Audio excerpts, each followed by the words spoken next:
Hello family, welcome back to my channel. তোমরা সকলে ভালো আছো আশা করি। আর আমি কিন্তু ভিডিওটা দেখেই বুঝতে পারছো একদমই ভালো নেই। খুবই খারাপ একটা ভিডিও সকাল সকাল তোমাদের কাছে নিয়ে চলে এলাম। জানি ভিডিওটা একদমই অন্যরকম হতে চলেছে, তোমরা কিন্তু কেউ স্কিপ করে যেও না।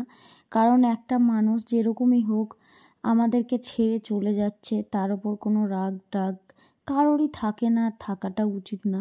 সেরকমই সকাল সকাল একদম ঘুম থেকে উঠে বাসি মুখে একটা খবর এলো যে আমার দিদুন আর এই পৃথিবীতে নেই, মানে আমার মায়ের মা। উনি তেমন একটা বয়সও না যে মারা যাওয়ার মতো। জানি এরকম ভিডিও করা খুবই খারাপ, কিন্তু আমি আর দিদুনকে পরে দেখতে পাবো না, তাই স্মৃতি করে রাখার জন্য আমি দিদুনের এই ভিডিওটি করেছিলাম।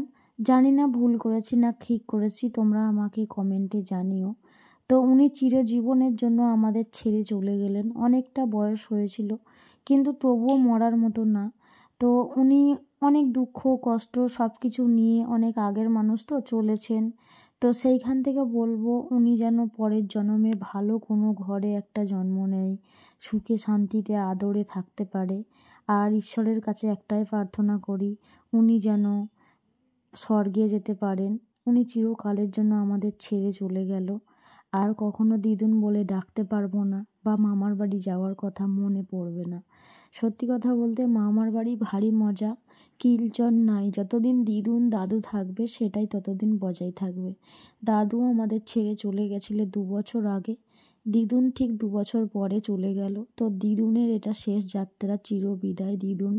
তোমাকে সুন্দর করে সাজিয়ে দিয়েছে, এবার তোমার যাওয়ার পালা। তুমি ভালো থেকো, সুখে থেকো, যেখানেই থেকো। তো দিদুনের মুখের দিকে আর শেষের বেলায় তাকাতে পারিনি, এতটা কষ্ট হচ্ছিল। আর শ্বশুর যা আমি আর আমার বর 4জন মিলে চলে গেছিলাম। তোমরাও সবাই প্রে করো দিদুন